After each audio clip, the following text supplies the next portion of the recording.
Bienvenidos a este análisis clínico. Ok, vamos a sumergirnos de lleno en algo realmente fascinante, la ciencia detrás del manejo moderno de la diverticulitis. Y digo fascinante porque si revisamos la literatura clínica de este 2024, nos damos cuenta de que este campo ha experimentado unos cambios de paradigma masivos en los últimos años. Lo que creíamos saber hace una década, ha cambiado muchísimo.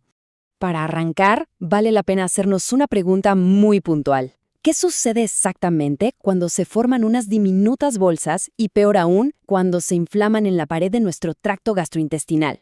Hablamos de una condición que afecta a millones de personas, y entender la mecánica física de lo que ocurre allá adentro es el primer paso para entender por qué los tratamientos han evolucionado de forma tan drástica.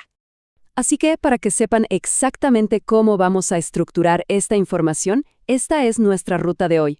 1. Comprendiendo la diverticulitis. 2. Diagnóstico y clasificación. 3. Replanteando los casos no complicados.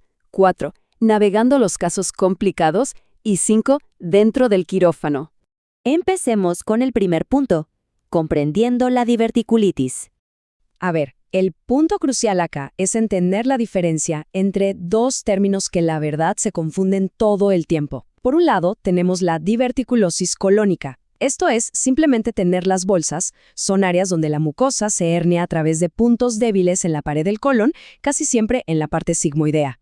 Es algo pasivo, un defecto anatómico y ya. Pero por otro lado, la diverticulitis, eso ocurre cuando una o varias de estas bolsas tienen una respuesta inflamatoria activa. Es decir, tener las bolsitas es una cosa, pero que se enojen y se inflamen, esa es la verdadera enfermedad clínica. Y miren esto. Esto es exactamente lo que ve el médico desde adentro del colon. Tejido rojo, súper irritado, lleno de edema.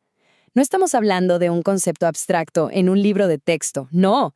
Es tejido humano real, reaccionando de forma muy intensa.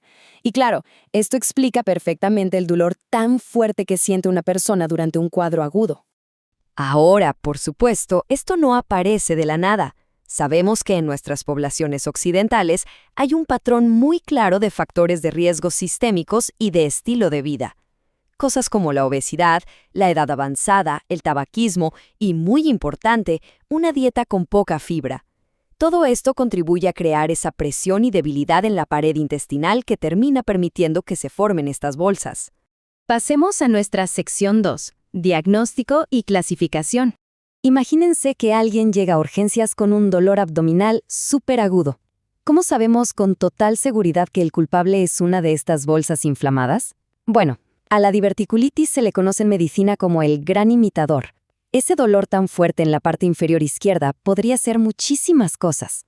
Podría ser síndrome de intestino irritable, apendicitis, un cálculo renal atascado o incluso una emergencia ginecológica como un embarazo ectópico. Por eso es que hacer una tomografía computarizada con contraste es, literalmente, absolutamente vital. Es la única manera de dejar de adivinar y ver claramente si la pared del colon está inflamada.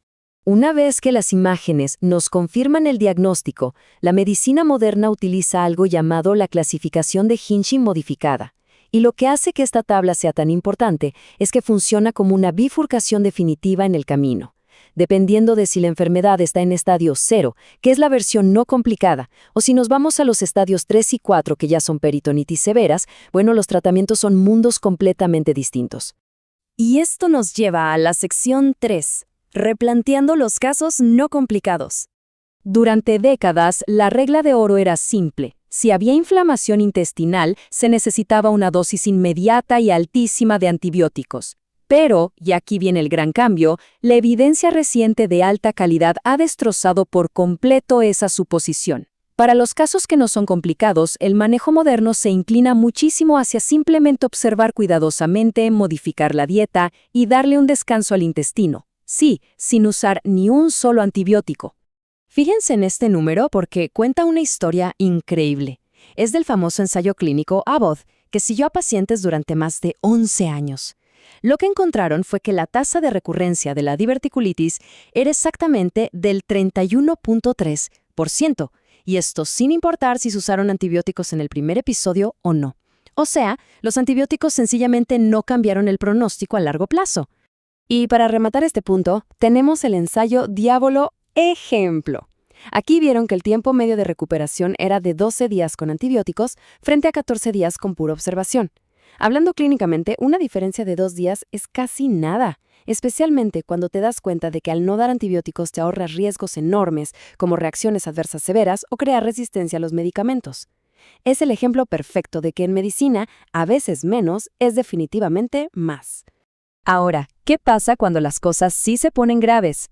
Sección 4. Navegando los casos complicados. Este diagrama de flujo nos muestra exactamente cómo se toman las decisiones en tiempo real. Si la tomografía dice que la enfermedad es complicada, el paciente ingresa de inmediato. Se le quita la comida por vía oral, se le ponen líquidos intravenosos y, ahora sí, entramos con antibióticos de amplio espectro. Desde ahí, el camino se divide. Podemos estar frente a un absceso muy localizado o, en el peor de los casos, una peritonitis difusa que va a necesitar cirugía de urgencia. Pero ojo, porque aquí hay otro cambio de paradigma gigante en las guías recientes. Históricamente, encontrar un absceso diverticular significaba casi siempre que semanas después te iban a programar para quitarte ese pedazo de colon. Hoy en día los datos nos dicen otra cosa. Si el absceso mide menos de 5 centímetros y responde bien a los antibióticos y a un drenaje con aguja, la probabilidad de que vuelva a ocurrir no es tan alta como para justificar entrar al quirófano a quitar el colon automáticamente. Dicho esto, evitar la cirugía no significa que ya nos olvidamos del paciente. Y quiero enfatizar esto porque es súper importante. Después de superar un episodio complicado, es absolutamente obligatorio hacer una colonoscopia de seguimiento a las 6 semanas. ¿Por qué? Porque existe un sorprendente riesgo del 11% de que esa inflamación tan terrible estuviera en realidad ocultando un cáncer colorectal. Es un riesgo que definitivamente no nos podemos dar el lujo de ignorar. Finalmente llegamos a la sección 5, dentro del quirófano. Cuando definitivamente hay que operar, la cirugía de mínima invasión es la mejor amiga del cirujano. Noten la sutil pero importante diferencia geométrica en donde se hacen las incisiones para una laparoscopía tradicional frente a una cirugía asistida por robot. Todo el objetivo aquí es meter camaritas y pinzas súper precisas para navegar por el abdomen causando el menor trauma posible. Esto hace que la recuperación sea muchísimo más rápida si la comparamos con las cirugías abiertas del pasado. Y aunque parezca increíblemente complejo, la operación en sí se puede resumir en 4 pasos súper calculados. Primero, hay que despegar el colon de sus fijaciones laterales. Segundo, se tiene que controlar todo el suministro de sangre. Tercero, ya que el tejido está aislado, se corta la parte enferma asegurando que los bordes queden completamente sanos. Y cuarto, se restaura el tracto digestivo, básicamente volviendo a unir las tuberías. Ahora, el paso más delicado de todos es justamente navegar esta zona, la arteria mesentérica inferior ramificándose directamente desde la aorta principal. Cortar este vaso sanguíneo de forma segura, sin tocar por error estructuras tan críticas como los uréteres o los nervios de la pelvis, es algo que requiere una destreza técnica de primer nivel. Y justo después de sacar la parte enferma del colon, empieza el gran debate en el quirófano. ¿Reconectamos todo ahí mismo o no? La anastomosis primaria une todo de una vez. En cambio, el famoso procedimiento de Hartmann sella la parte de abajo y saca el extremo superior del intestino por la piel hacia una bolsa de colostomía. Hoy, la ciencia inclina la balanza hacia reconectar inmediatamente, porque a largo plazo a los pacientes les va mejor sin la bolsa. Pero claro, la decisión final siempre va a depender de qué tan estable esté el paciente en ese momento sobre la mesa de operaciones. Si tuviéramos que resumir toda la filosofía de las guías clínicas de este 2024 en una sola frase, sería esta cita monumental. Se acabaron los días en que se quitaba un pedazo de intestino solo por precaución ante un dolor leve. La cirugía moderna es ultra precisa y, por supuesto, salva vidas cuando hay una perforación grave o sepsis. Pero de ninguna manera es la respuesta por defecto para un primer ataque que no presenta complicaciones.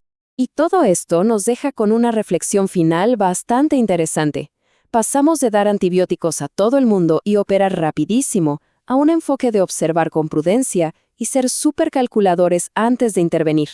Sabiendo cómo avanza la ciencia médica y a medida que entendemos mejor cosas como el microbioma y la inflamación en el cuerpo, ¿qué otros tratamientos que hoy consideramos de rutina serán descartados por las guías del futuro? Es algo para pensar. Muchísimas gracias por acompañarnos en este análisis clínico.